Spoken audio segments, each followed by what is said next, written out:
Welcome to Below the Line, where we talk about working in Hollywood from the crew perspective. My name is Skid. I'm a former assistant director and your host. Today, we're talking about American Horror Stories, a 7-episode anthology series that streamed earlier this year via FX on Hulu. It's a spin-off from American Horror Story, the FX series that is currently finishing up its 10th season. At Rotten Tomatoes, the average tomato meter score is 54%, and the critics' consensus reads, American Horror Stories has its moments, but a lack of consistent narrative quality among installments and not enough scares makes for an unsatisfying whole. Of course, here at Below the Line, we're not concerned about what the critics think. My guest today is Eve McCarney, the production designer for the series. Eve, you've been working in the industry since 2008, and some highlights on your resume include another anthology series, Hulu's Into the Dark, and a great period Western film, The Ballad of Lefty Brown. Welcome to Below the Line. Thank you. Happy to be here. Glad you're here, Eve.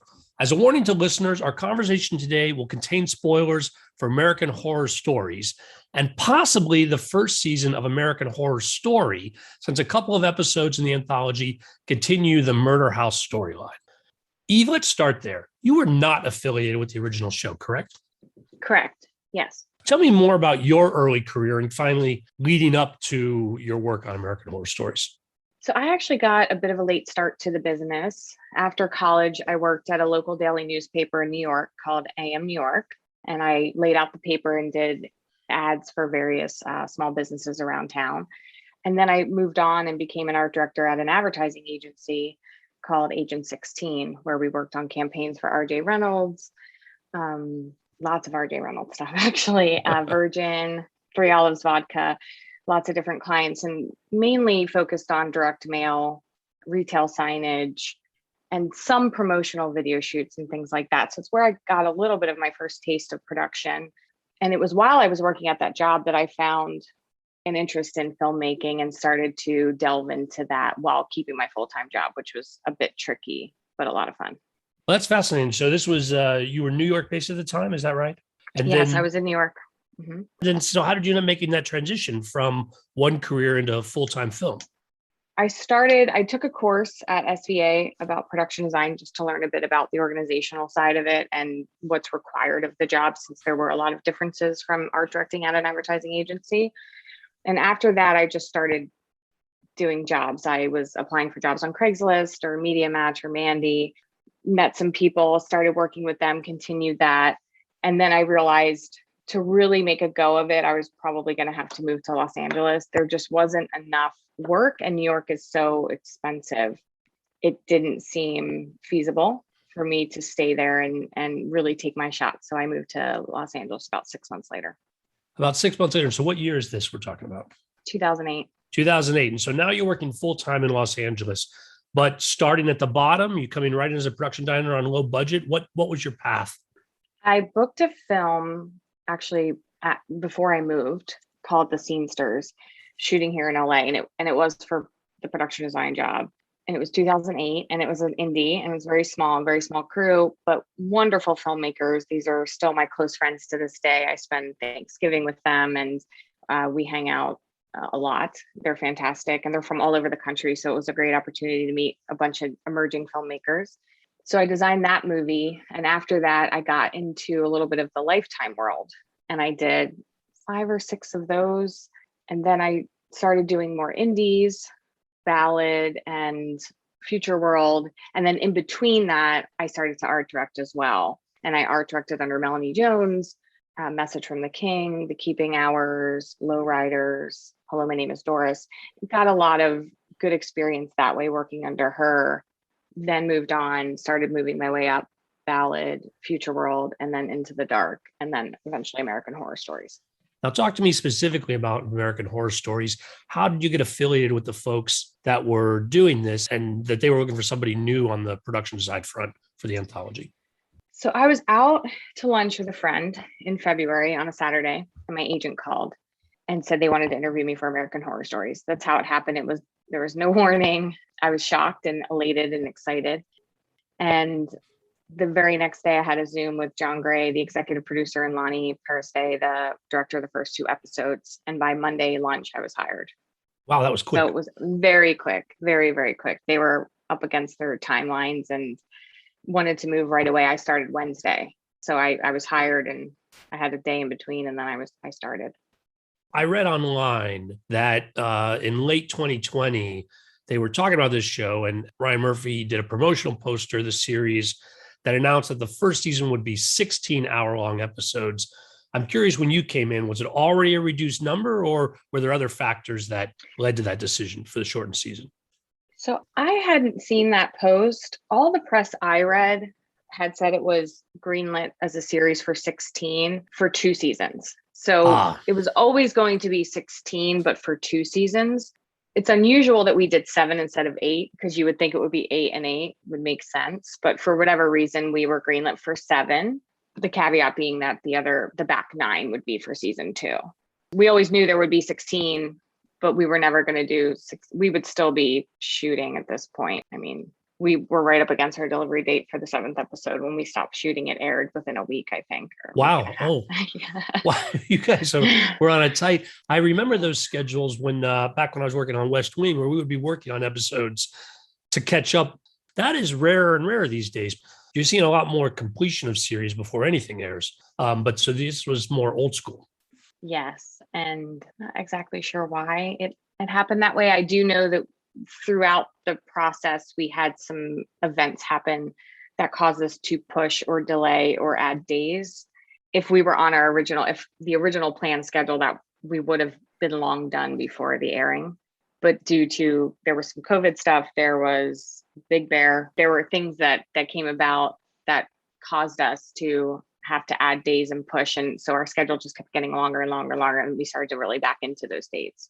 Because yes, of course, I mean, we're not thinking about it as much these days, but you're still filming with all the COVID restrictions and issues and testing and possible positives and the consequences of that. Yes. And the scale of the series as well, being what it is and who it's for, requires a certain level of skill and design and thought that isn't really possible within the template that we were provided. For example, our first 2 episodes, I think we shot them in, it was 21 or 22 days. We were supposed to be on an 8-day pattern for our episodes. So we blew that right out of the gate. Yeah, It's what was required for, for the script and what was needed. It's what we needed to get it done properly. That was something that right out of the gate pushed us, pretty far down the road. I think that highlights one of the challenges of working on a show like this, and that is doing an anthology series on a TV budget. Often TV budgets, as you mentioned, have a specific number of days that you're supposed to spend on each hour of the show that's to air. But anthology, you can't invest that time in one episode. You're not using those sets in the future. And so talk to me a little about the difference between a regular series and an anthology series as far as that challenge goes. Well, the main difference is the lack of permanent or reoccurring swing sets, because that's a standard unit from West Wing. You had the offices, you had the White House, right? You had all those interiors and they were your permanents. And then you probably had certain apartments that would be there and then they would come back later, your characters' apartments. You don't have any of that on an anthology. Every single thing is brand new with a life of its own, with a unique color palette and a certain style driven by the script. So you're really starting from scratch every single time, which is quite challenging, but also as a designer, very exciting for me. I love to be able to explore every single time in that way and not be locked into sets that were previously designed or I previously designed, and I'm handcuffed not to be able to change them. So I very much enjoy it, but it's pretty nuts to be in the middle of it. I can imagine. But this is not your first anthology series. As we mentioned earlier, you did Into the Dark before. Were there differences between that and then what you were faced with on American Horror Stories? Absolutely. The main difference being on Into the Dark, we would take the script and it would get cut down. We would cut stunts or special effects or dialogue or locations, whatever was necessary to get it into our pattern. That was always the way that we made our days and we made our episodes. That is not the reality on a Ryan Murphy show. If anything, we were adding to the scripts as we were prepping them, which just added more to our plates. The last episode, I ended up with, I think, 5 sets on stage when we were supposed to have 1. Wow. And you just roll with it. You just have to. So that was the main difference I had a lot more support on American Horror Stories than I did on Into the Dark. Another reason why we had to edit. When we came back from COVID to do that series, we were shooting 10-hour days. We were very lean and mean. They wanted to keep the crew as small as possible to keep everybody safe because we were one of the first crews back. And it was great. It made us all feel very safe, and it made the day run pretty smoothly. That said, that was a mainly location-based series with minimal builds and a lot of paint work and obviously heavy set deck work. So that made it more manageable. The fact that I wasn't required every episode to build 2 to 3 sets. Now, I think I might know the answer to this question just from what you've described in the Ryan Murphy universe, if you will. But is it ever possible to have any shortcuts in production design if you know what the shooting plans are going to be? In other words, if you know that certain aspects of a set or a building are going to be done at night, or quick camera work or stunt work or whatever, is it something that maybe you don't have to have every detail of every set to give it that kind of attention because of the budget and because of the schedule, that you could take shortcuts? The answer is not really. You're in a position where if you make a choice like that and then they want to look that direction, or it switches from night to day, it puts you in a really precarious position as the designer to have that fall on you. The exception being, a good example of this would be the condo bedroom set from the last episode. That was a 3-wall set. We didn't need the 4th wall. I knew there were 2 shots in there, two scenes, and I knew exactly what the camera was going to do. And we all agreed that that would work for that. So we built a 3-walled set instead of a 4-walled set. So that did save a bit on that. The murder house kitchen was also a 3-walled set. It was quite expensive with all the cabinetry and all the fine details in there. We talked about the shots that we needed, and we agreed that we could lose this one wall, and we really needed the bay window. We needed the kitchen sink wall. We needed the wall with the refrigerator, the island, and that would be enough. So we do make those kind of concessions within reason, but it's very minimal the amount of times that we did that. Speaking of the murder house, that makes me think of another challenge on this series, and that would be the influence of having a previous production designer's work and how that affects your work coming in new. So I love Mark Worthington. I think he's a genius, and he's done 5 seasons of Horror Story, won Emmys for most of them. So it's very exciting for me to work on something similar to what he's done. And obviously there's a lot of respect to be had for him and his designs and what they created in that first season. And my job was to mainly lean into the nostalgia of that first season while cultivating a new vision and a new aesthetic for our new family. And that was a lot of fun. The house is the house. Now, when they built it on stage in season 1, they added a dining room, which most people don't know. That doesn't exist in the real house. We were in the real house. We were actually using the location. We built the kitchen, and we built Violet's bedroom, Scarlett's bedroom. And Eve, let's make a point here for folks who haven't watched the anthology series yet. Episodes 1, 2, and 7 all continue that murder house storyline, as you said, using the same location and sort of continuing the themes of that. So that would be the explicit earlier production design that you are now taking it to the next step. But as you mentioned, there's a new family. There's new thought there as far as how that comes together.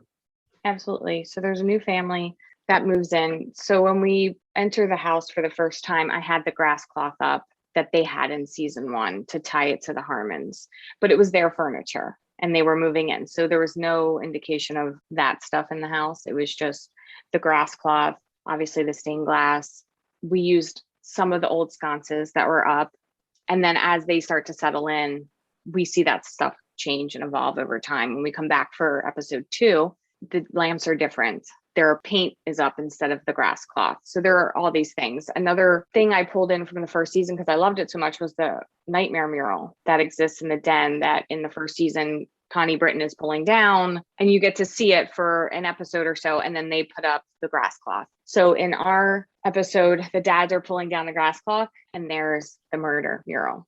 And I just like that tie, and you only see bits of it. And I was very specific about what faces I wanted to see and what elements. I then brought that back in episode 7 when we were in the video game, it seemed like the perfect thing to have in the room to see it in its full glory. So that was a lot of fun. So it was a lot of fun harkening back to those elements from that first season, because the diehard fans love that. And I was always looking for ways to Easter egg things from that first season for the people that would really notice it. There's one hero thing we did through every episode of the series. There was an ashtray that was used in the first season. I believe you saw it mainly in the flashbacks with Gladys in the 60s when they were smoking a lot. So we had that in Scarlett's room. I forget, she had change or something in it. Michelle put her keys in it in her house in the last episode. In Ball, the totem was in it during the ritual. So we found a way that, between the prop master and I, to put that ashtray in every single episode.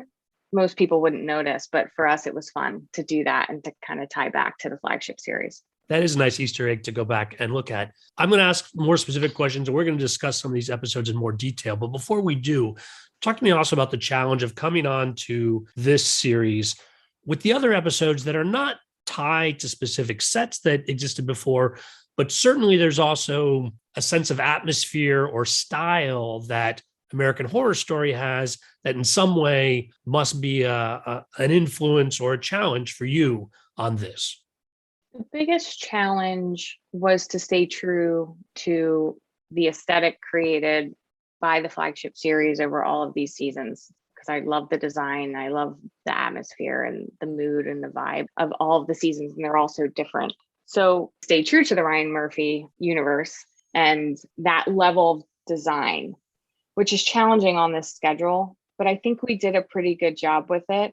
We had to really lean into the script and what the story was and run with it in that direction, which is what Horror Story does, right? Apocalypse had a certain direction, 1984 had a certain direction. They all had their own mood. This is really just taking that template and instead of having it be over 10 seasons, having it be over one season with all these different episodes. Talk to me about the relationship between locations and production design on an anthology series like this, and whether it's different than your movie or other television experience, or whether there's a similar relationship project to project. On this series, I worked extremely closely with the location manager. It was so important that we were on the same page about what we needed because our time was so short. That was the biggest challenge on a film. You have a lot more time to source the locations that you need. I would have to go through the selects and make my own selects and whittle it down before we ever showed John or the director. He didn't want to see a ton of stuff. He wanted to see the stuff that I thought was right. So that was really nice. It gave me a lot of control over what locations we were looking at. And once we had a batch that we all agreed on, we would present to Ryan for approval. And he would approve all the main locations. And sometimes we had to go back and find additional options. That's just how it works. But the location department was great. They brought a lot of really cool locations to the table for us. And they were great because they would think of things that maybe we didn't think of or present something like, oh, that could be really cool. So it's really fun to create with them. Like I said prior, on features, you have weeks and weeks to look for these locations. We were looking for locations maybe 2 weeks out or less from when we needed them. So it was pretty run and gun, and we had to nail it very quickly, which just added a lot of pressure to the whole process. But we took it in stride and were able to pull it off every time, which was fantastic. Now, in getting into our specific episode discussion, go over one more time with me what the schedule was for your show. You were hired very quickly. How much prep time did you have before you guys were jumping into episode 1 and 2? I started 8 weeks out. I had about 8 weeks, which was sufficient. It wasn't amazing, but we were ready for the first 2. And then because of our extended shooting schedule, that gave me about a month to prep drive-in. But that's where the comfort ends. Once we were into drive-in, I had 9 days to get Naughty List ready. And we shot that in 8 days. So that's all I had for Ball. Ball, we ended up shooting more days. So I had a little more time, but that's just, it started to roll in a way that was pretty intense, but we did it. We got there every time. By the grace of God, we were able to do it. Let's start with episode 1 or 2.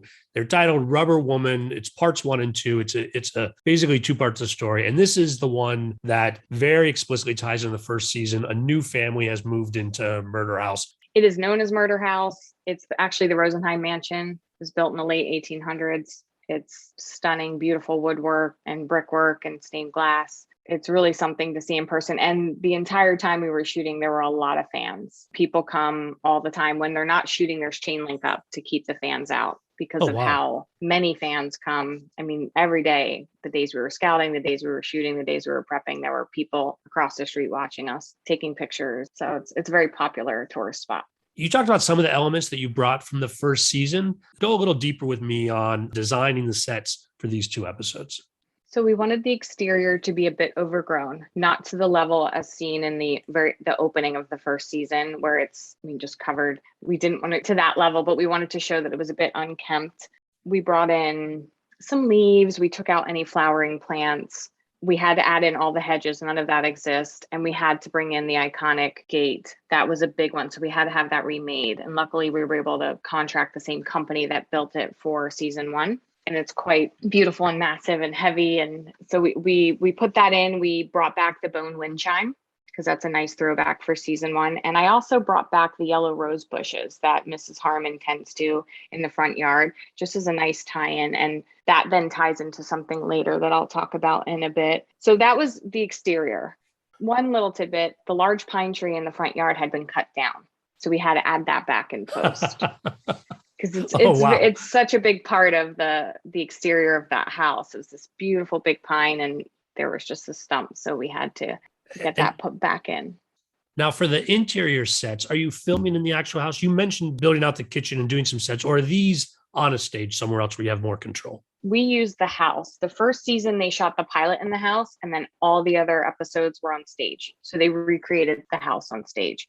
Given our timeline and our resources, we needed to actually use the physical house. So we went in, like I had talked about earlier in the den, I put up the grass cloth. We moved in the dad's new stuff. We used a lot of the old lamps that were already there. We had the stained glass. We built the kitchen on stage because the kitchen in the house is actually in disrepair. It's kind of crumbling and it's also quite small, which is why they built it that first season.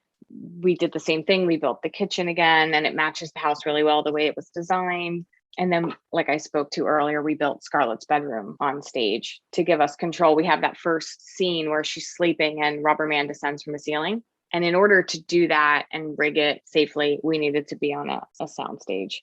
The one major change to that set was we needed a bathroom. There were all these bath scenes with her and Ruby. So I added the bathroom near where Violet's door was. There's this little wall jog, and it seemed like the best place to hide a door that wasn't there in the original series without being super obvious about it. So that's where I added the bathroom. And what's interesting is in the first season, in the pilot, the door to the hallway is in one place, and in the rest of the show, it's in another place. So I had to decide where our closet was going to be and where our hallway was going to be. And I went with the pilot. It just felt like the right choice. So when you look at like episode 2 and onward, the closet is the door to the hallway. But in the pilot, it matches what we did in our set. So that was fun. I'll talk about Scarlett's room a little bit. It's most important set, I think, given that she's our hero. In the first episode, it's Violet's room. So we did what Mark Worthington and his team did. We had the same color. We had all the woodwork, everything matched that, the age level. Then when we come back in episode 2, she's transformed it into her space. And that gave me a real opportunity to bring something fresh to it. And I chose this black geometric wallpaper that had these little faces. And she has this emerging bondage fantasy. And she's also a budding psychopath. So it was a great way to illustrate those things in her personality and these traits that were emerging through the use of metaphor in her set. And we also did a lot of stuff with butterflies, use of metaphor because of metamorphosis. So we had all these little subtle things within her space to allude to her journey and how she was transforming.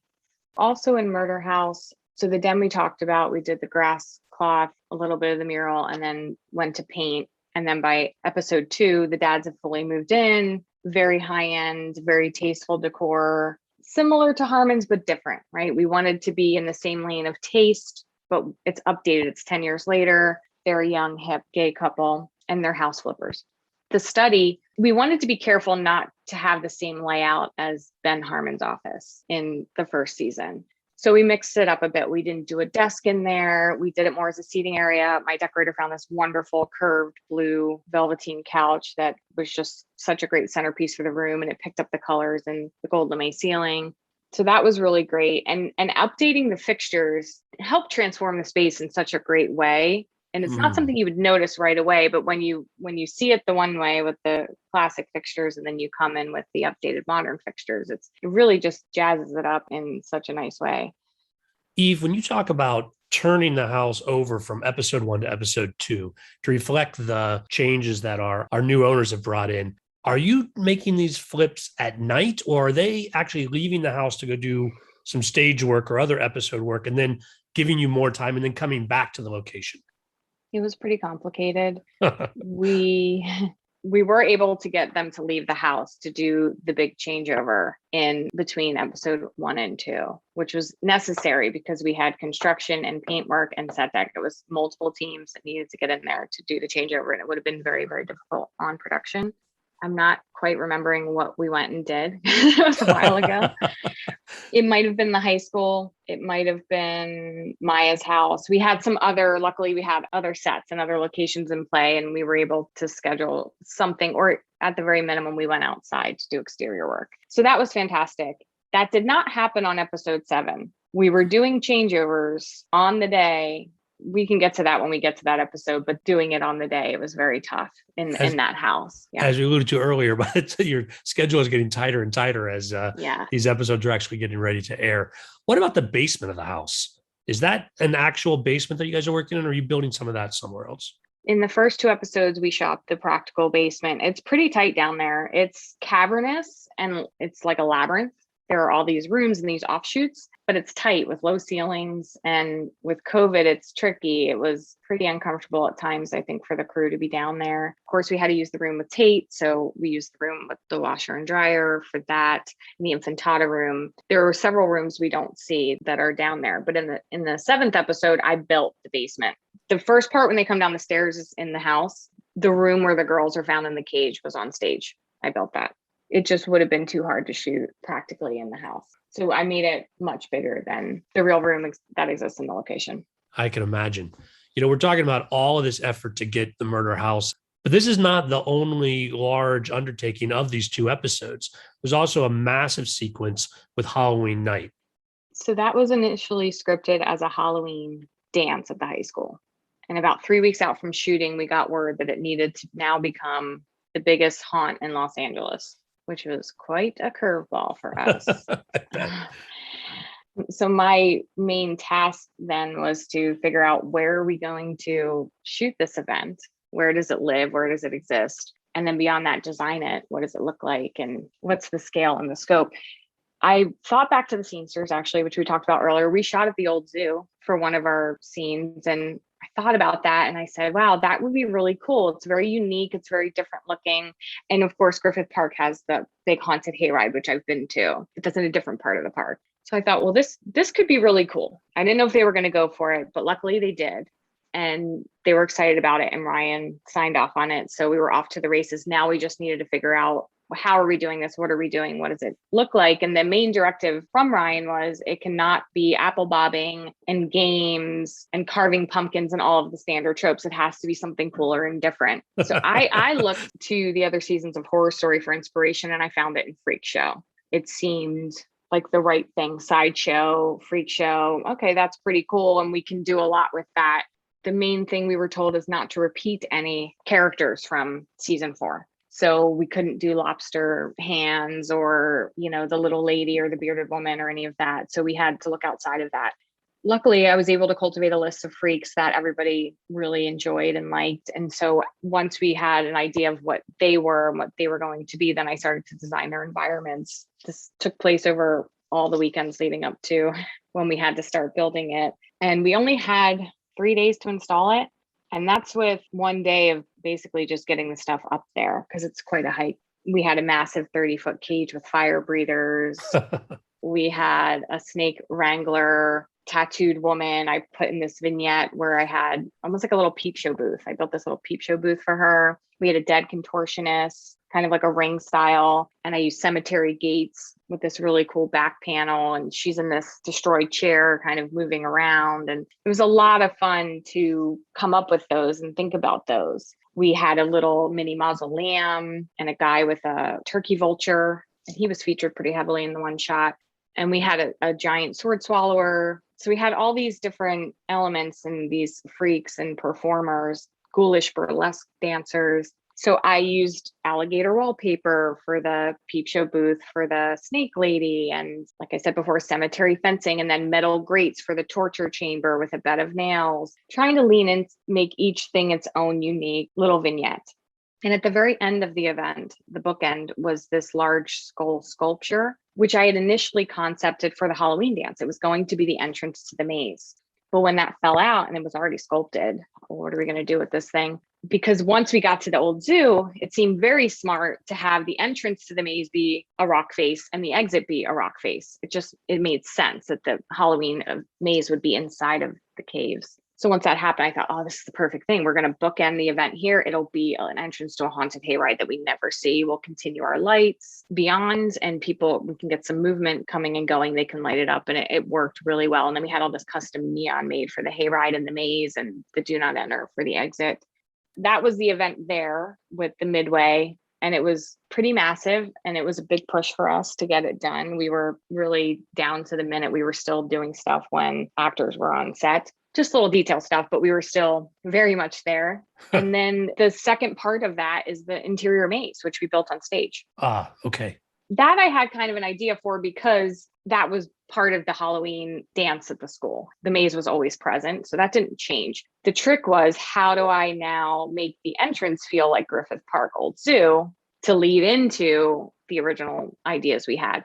So we rented all these rock faces from Jackson Shrub. They were all painted different and looked different. We had all these different ones, and we measured them and took photos and Tetrised them together to create the entrance where Scarlet walks through. And we did some old mining lamps. And then from there, we segue into the pallet area, which we turned the pallets a different direction. So it looked more like jail bars. And we had the hands reaching through and things hanging. So she walks through there and then into this black void mannequin, kind of high end. It felt like a little bit like a disco. And that's where you first start seeing the people are being killed. And then from there, you go into the doctor's office at the end. And that was actually inspired by the doctor's office from the 1929 flashback in season 1. There's a doctor working on a double-headed pig in the basement. We wanted to get that. We ran out of time and money to get that, but I really wanted that in there. That space is representative of the murder house basement.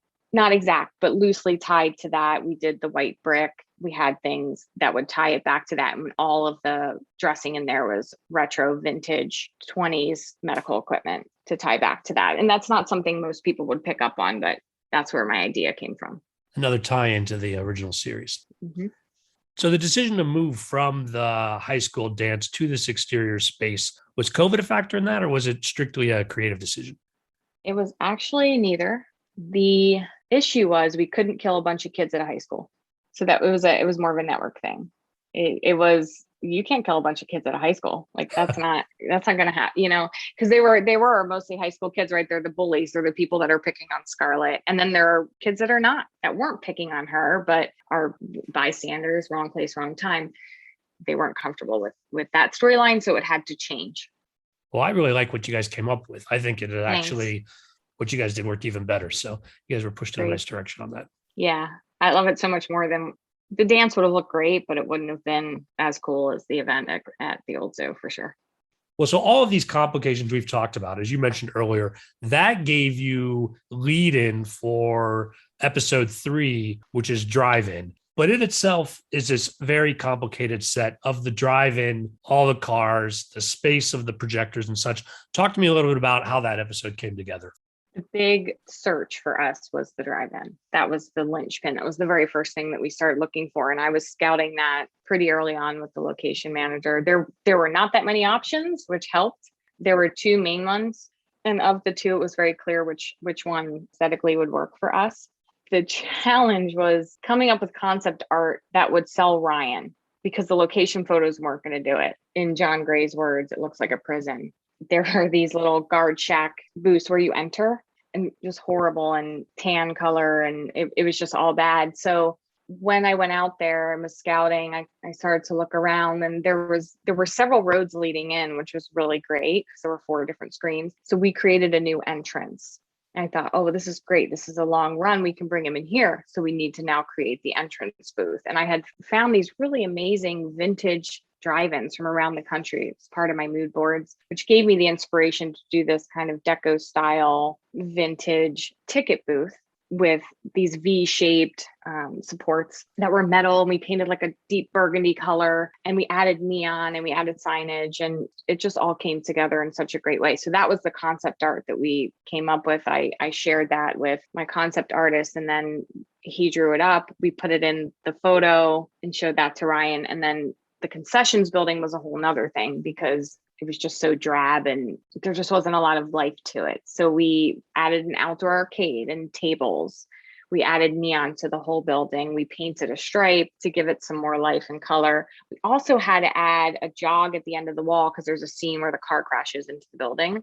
To do that safely, we needed a K-rail, we needed a fake wall that would crumble, we needed all of these things. So that was a way that we came up with, okay, with D, they can crash it here. They can run off here to this door, pick them up in the projection room stairwell. So a lot of logistics to figure out with that. But once we did the concept art with the ideas that we had, it sailed right through. And then we moved forward. Then the big challenge being executing all of that at the drive-in, which, by the way, has a swap meet every day. So we were doing this with a massive swap meet going on around us with only a little section roped off for us to be able to do our work. The booth had to be installed on an overnight before we shot it. I think they started at 3 a.m. Wow. A couple of days in a row there. I mean, how did you guys manage to even get that filmed in that time frame? We shot 4 days at the drive-in. Okay. And we actually went back and did a 5th day. The booth, luckily, we were able to leave everything during the swap meets and then just like rope off around it. Initially, we were told everything was going to have to move every day, which was very scary. But luckily, we were able to work that out. But it took us 3 days to get it going, to get it up. And that's not including the paintwork. We had the rabbit posters and the lighted boxes. And then the interior concessions was actually one of the reasons I loved it. It had this vintage color block of red and gold. And my decorator brought in these really great diamond plate tables, and we leaned really into the retro. Our vibe was very 80s on this episode, which I grew up in the 80s. I love it. So leaning into a primary palette of red, yellow, and blue. It was a lot of fun to play in those colors and in that vintage aesthetic within the drive-in. And luckily the interior already had that. So we just leaned into that and added, and we used all these vintage movie posters that we got that were Fox movies. So you'll notice if you look around in the projection room and in the concession stand and in the projection room stairwell, there were all these vintage movie posters. Really, really cool ones. I had a lot of fun picking those out. Are you using the actual projection room as well, or is that something you're rebuilding somewhere else? No, we built that on stage. The real projection room was actually not very big, and the equipment in there is extremely expensive because it wasn't a functional drive-in. The thought of banging into something or Whoops. Given exactly. So we built that on stage, and it allowed us to make it bigger and have wild walls. And if we needed to pull a window or a wall, we could do that stuff very easily, which was nice to have that control. My prop master and set decorator found this man who had all this vintage equipment. His name's Charles Massa. He's been advising all the major films with projection scenes since the last 70 years. He was our on-set consultant. He worked with Howard Hughes, Marlon Brando, and Tarantino. Wow. We had kind of the guy for this, which was fantastic. Yeah. So everything was very authentic. Everything was set up the way it needed to be and should be. And we had done a ton of research to make sure we got this right. So I love that because it feels accurate, but it still had this great mood to it and this great style. Another win, I think, for you guys on this one. Thank you. Yeah, it was awesome to see it come together. And then the other bit that was relevant to that is the 70s editing room. We have the old editing bay. It was so cool. I love that piece. I just fell in love with it. And the prop master sourced that from Charles as well. And we're trying to keep our sets together. This was kind of made me think of the shortcut thing you said before. So we were shooting the Alex Theater for a bunch of the interior movie theaters and then using the exterior. We used the interior for the 70s flashback Exorcist stuff. And then we used the exterior for the 1986 Rabbit premiere. We did the editing room in the basement of the theater. They had this really cool a mechanical room. I just liked the way it felt. So we wallpapered, we added some shelving, and we built it out into this editing suite where you find the woman cutting her fingers off because she has watched the movie and it's done its thing. That was a lot of fun as well. I love the research and the attention to detail that is required to do something, period. Mhm. You don't see as much of the room as I hoped for, but trust me, it was all there and it was all accurate. At this point, moving through the series, once again, we're starting to pick up speed as far as how much time they're using to capture an episode and the time then that you have to prepare for the next. Tell me about the challenges with episode 4, the naughty list. Biggest challenge there was finding the house. We wanted something really specific. We wanted it big and modern and white, a little isolating, a little cavernous. When you look at a lot of these TikTokers and these like Sway LA and these houses of these guys, they're in these huge expansive mansions and they have these raging pool parties. So we needed several boxes to check to get the right thing. The one we found, which was quite perfect, we actually presented 3 options to Ryan, this one being my favorite. It had this really great late 60s contemporary architecture. And we designed the interior using like a Scarface chic aesthetic for these guys. So my decorator found a lot of 70s and 80s pieces mixed in with more modern ones. And then we worked very hard not to over decorate it because their houses are very sparse. They actually don't have a lot of stuff. So we didn't put a lot of stuff on the bookshelves and we didn't have too much furniture in the house, just so it would feel accurate for what these guys are. And the best part of the house was the exterior pool was beautiful. And it had this had like a pergola with a deck where they could sun. And we needed that because someone had to jump in the pool. There were all these storylines that tied in. We also needed a roof where the Santa could look down. We were able to find all of these elements in this house, which was fantastic. And we did spend 7 days there shooting it. It was really the main part of that episode was finding that house. And the most fun element for us was the body part tree at the end, I think. We looked at a couple different ways to do this and what it should look like. And the thing that Ryan gravitated to the most was a white tree with red lights with very minimal red and silver ornaments. When then you get to the part at the end, the macabre display that the first responders find, it's a very stunning tableau because of the white and then the blood and the body parts. It really stands out in such a great way with the head on top with the mouth open. So that was a lot of fun. Let's move on to the next episode, Ball. Ball was another one of my favorites. We decided to do a tone on tone color palette for this, which I haven't done before. It's very, very hip right now as well. I don't know what tone on tone means. Basically a lot of the same colors overlapping. So our palette was beiges, creams, and blushes. So everything's tonal. And if you watch the episode, you'll see that's true for their wardrobe. It's true for the props. It's true for the set deck. It's true for the design. All the paint colors I chose. If you look at the prison visiting room, that's a really good example of it. I had 2 different colors of cream, top and bottom. He's in a cream jumpsuit. She's in a cream outfit with a cream hat. Everything is cream. The only thing that isn't is the little signs above the phones that say, you'll be kicked out for bad contact, whatever it was. And the phones, right, themselves were black with the silver. Everything else was cream in there. The laminate we picked for the counter and the dividers.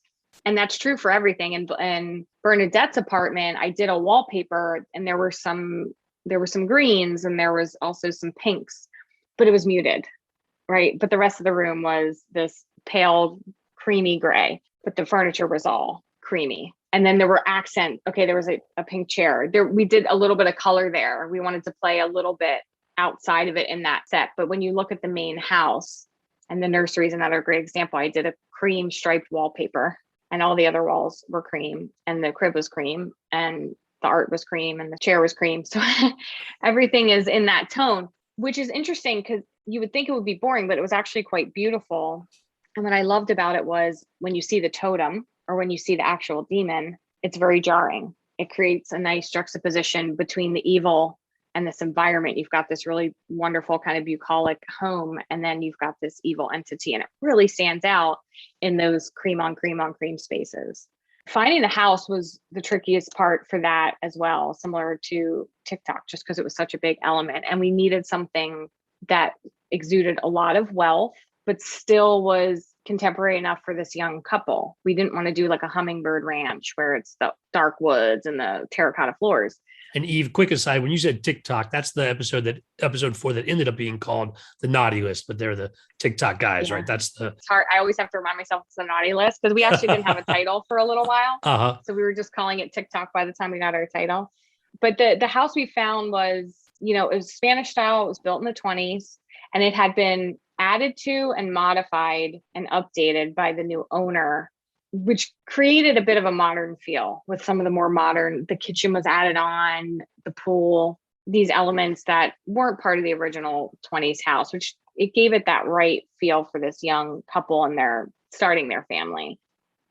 You've had this muted palette for the totem and the demon to play against. At what point in the creative effort is a decision like that made? We were given the tone on tone directive very early on.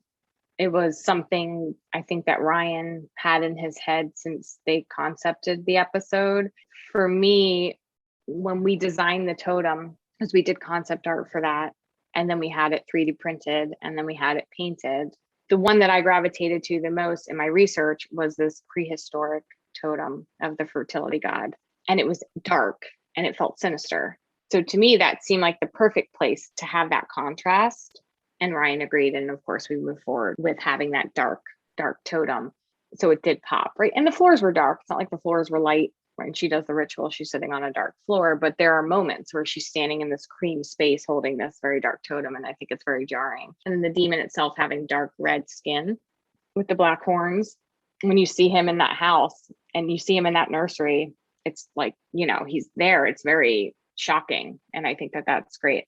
Not 100% sure if that was intentional or not. I think it might have been a happy accident when it came to the demon.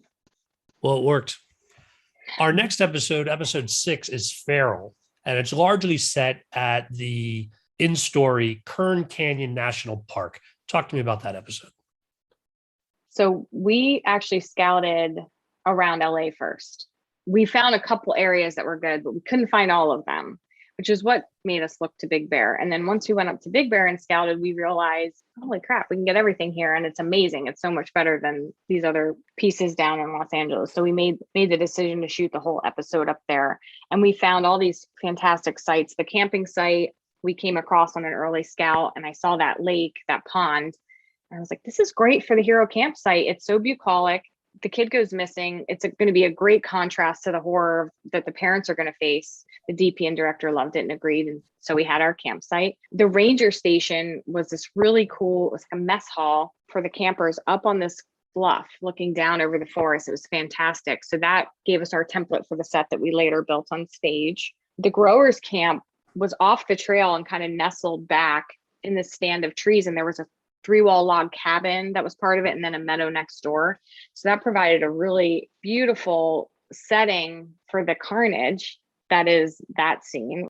It was so fun to explore Big Bear and find these places where the ferals would be chasing them through the trees at night, and where the rangers were going to be attacked. And you had all these flashbacks, you had all these different scenes. So we were able to find a really nice range of locations and areas to get all these different scenes and keep it fresh. And we found a great clearing for the finale with you call it the Throne of Skeletons. It was actually initially scripted as a bone totem, a makeshift trophy of all their kills. This kind of organic structure of skulls and bones.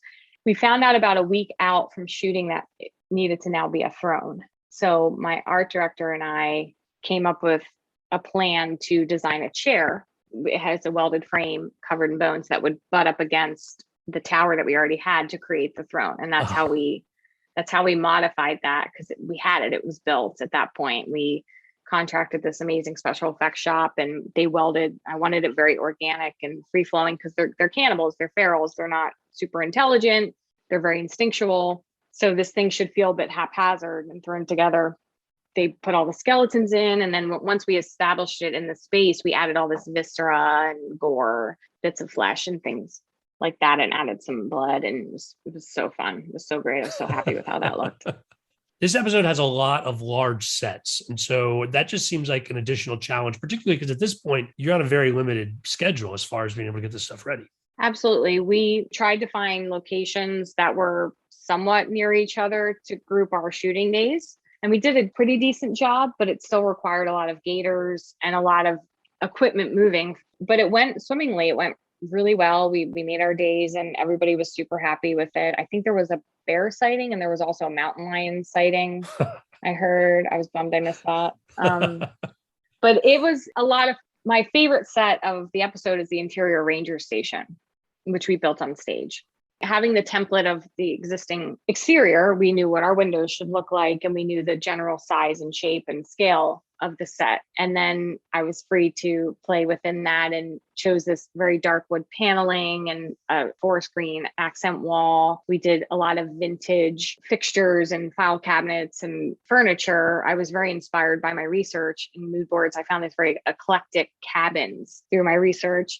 And I thought, well, that's really cool. Like I wanted a metal island for the kitchen that looked like a work table, maybe that had just been brought in. I wanted it to feel authentic and real and a bit vintage. It felt right for the story and the character. And it was just so much fun to do it. And then we had this little back office, radio communications room is what we were calling it, where he's trying to call out and there's a feral on the ceiling that drops down on him, which was so fun. So we pulled that wall out so they could get that shot. And she's on these wires and it was so cool to see it.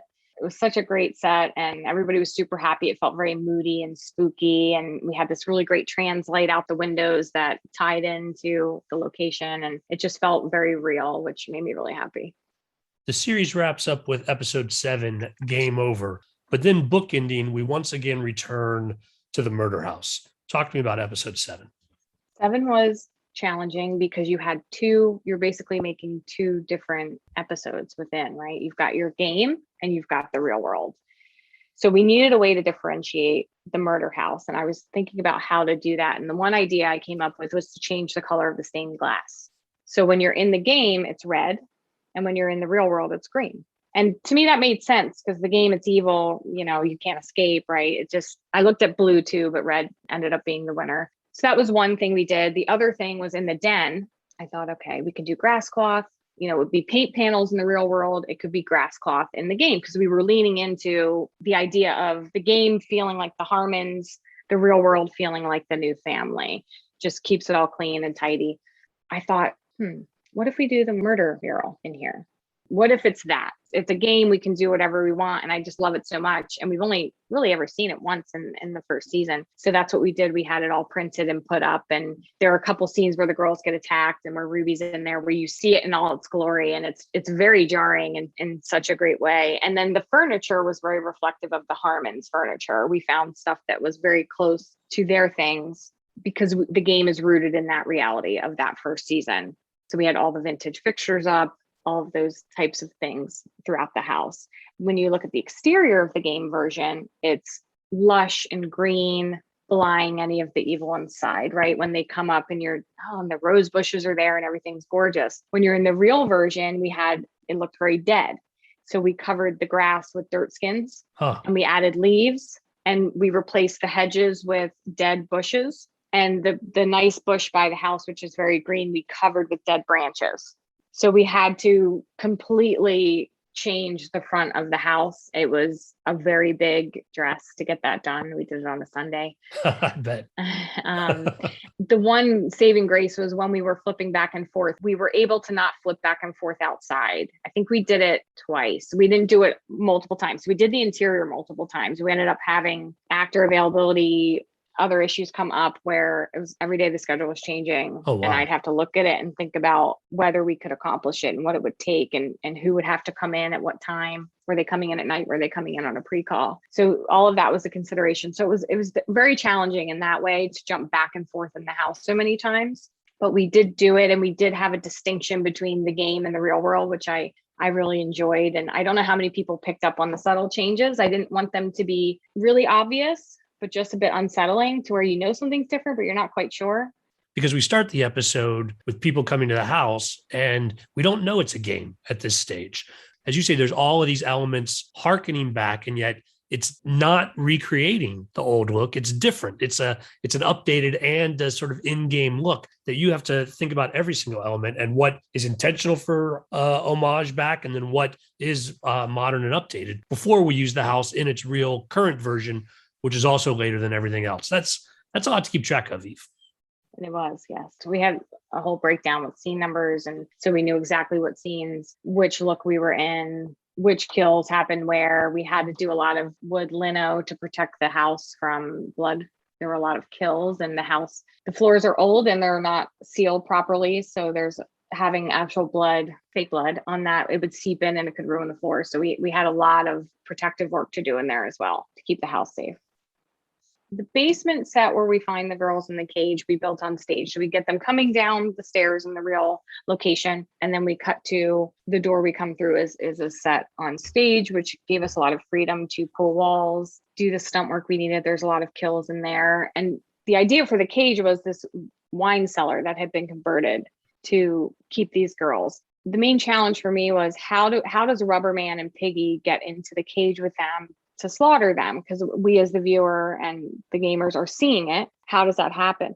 So we came up with the idea of the sliding door, almost like a silent door, to where it could slide and they would enter. And we as the viewer are looking and we see it and the girls don't see it. And it's that moment where you're like, no, Darrell. And so, which was great. And the director loved it when I had that idea. And that's what we landed on. So they come in and the lights are flickering and, they're murdered. And then they realize this is real and they start to try to get out, and Frittata attacks. They get out into the landing and the rest goes from there.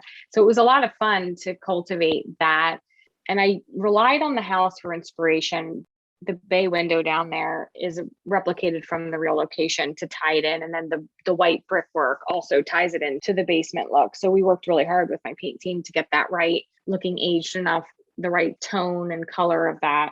And then with Set Deck, the director really wanted the couple to have a bit of a journey to finding the girls. They didn't want it to be a straight shot. That's why I put them back in a jog. And it's why we built out the set deck in a way to create a little bit of a labyrinth, not much of one, but a bit. They're traveling, they hear them, where are they? And then they reveal the girls. And I also wanted that straight shot from the door to the bay window because I thought it just looked really nice with the lighting coming in. And so that was a lot of fun to do that set. I was super, super happy with how it turned out. So revisiting the murder house is a nice bookend, but it's not the only set in the episode. Talking about some of the other work for episode 7. So we had Michelle's house, the mom who created the game. It was another important set for us. And the big challenge there was finding a house that would be different than Murder House, provide a contrast, but not representing a style we've already established earlier in the series. We didn't want to do the same thing twice. So we found this little gem of a house in Ladera Heights, mid-century modern, but updated with these industrial accents. So it had a very unique feel to it and really beautiful lines, the really high skylights in the living room and the brick fireplace. It was really interesting and cool without being too similar to Murder House. So that's what we landed on for our house. And it had a nice open floor plan as well, where you could travel from the living room to the dining room to the kitchen, had a great flow to it for the scene when she's talking with her son. Setting up, obviously, we brought our set deck in. We wanted to make it feel very relatable. We wanted her to feel like a working mom, right? A single mom. So we showed all that through the different elements that we brought into her space. One little note is the father's house that we see later was actually the master bedroom in that house that we converted into his living room to help us with making a move or having a secondary location. And it was different enough and it looked different enough that we felt confident doing that would be okay. It was also a night scene, short scene. They're watching TV. So that was something that we decided to do there. And then the other big set would be the condo. Mm-hmm. House gets burned down, condo goes up. Finding a condo that was the right scale and believable that could go on that lot of land did prove to be a bit tricky. I bet. But ultimately we found it in West Hollywood. It was a great building, houses on either side. So it felt very residential. It felt like it worked. And what we did for the exterior there is we brought yellow rose bushes out front. It's a subtle little tie-in to the murder house, which was something I've been doing since the first episode. So that was a nice little tie-in, very subtle. We used the downstairs of the unit in the actual location and we dressed that for Scarlett and we used that. The bedroom and the bathroom were built on stage. Mm. We had some issues with timing, actors, other things, and we ended up having to punt that stuff to stage. So we found out kind of late that we were doing that, but we designed it and we got it built and we got it ready. And I found this really cool concrete wallpaper that was black and gray that felt a little bit of a tie into Scarlett's bedroom in the second episode. It felt a little bit in that lane. And I really wanted that contrast, the white with the black, very stark, a bit cold. We warmed it up a bit with our furniture and our textiles. But I really love the way that wallpaper just, it's very jolting in a great way. And then she reconnects with Ruby in that set, and Ruby's in the rubber suit. So I love that black on black. And then the bathroom, it was a fun opportunity to play, to make it symmetrical and have the tub in the middle with 2 windows on either side. Again, in both the bathroom and the bedroom, we had white roses out the windows. We wanted to really tie that back into the murder house in a subtle way. So looking back over the entire 7-episode run, each episode, with the exceptions we noted, it's standalone story. Talk to me about the challenge of all of these still being integral pieces of the Ryan Murphy American Horror Story universe. My feeling is Ryan Murphy is the linchpin that holds it all together. We have a concept meeting with him for every episode. And in that concept meeting, he will tell us how he sees the episode. It won't be on every single set or thing. There'll be specific things that he's passionate about and he has ideas about, and other things he doesn't. And that's really where you take your direction from him in those moments. I don't know how it works on American Horror Story, but I imagine it's somewhat similar. And I think having him at the helm, cultivating his vision, handing that down to us to then play within that vision, is the glue that holds it all together and makes it cohesive. And additionally, on this series, the coordination that has to happen between the departments is more involved than I've ever experienced in my career. You know, the set design, the production design, the set decoration, props, wardrobe, everything has to work together to create that cohesive vision. It has to be all dialed in. If even one thing is just off palette, it's not going to work. That is how we were able to have everything be so tight and so together on this, was the many, many meetings with the different department heads, talking about the palette and staying true to those directives that we had. So season 2, Eve, are you planning to come back? We don't have our official start date and we haven't crewed up yet, but I'm really, really looking forward to it. Do you know anything about when filming will start, or are there any other details you can share, things we can expect? The information I have is that prep will likely start early in the new year, which should put filming right around the same time, probably early spring. Well, in the meantime, what other projects are you working on, or where else can we see your work? I've actually been enjoying the time off. It was such a tough show that I went home and visited family, and now I'm catching up with friends and doing all of the life stuff that gets left behind when you work.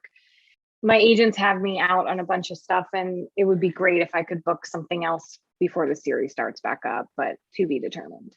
Well, Eve, I'm glad we caught you when you had some time to spend with us. Really enjoyed talking about this series. Thanks so much for the time today. Thank you. Really enjoyed being on. And season 9 continues. If you're new to the podcast, I hope you'll check out some other episodes. It's easy to peruse the entire catalog at the website, belowtheline.biz. That's B-I-Z. All episodes of the podcast are also now on IMDb, so you can cross-reference the film credits of my guests. Please subscribe wherever you get your podcasts, and rate us if you like what you hear.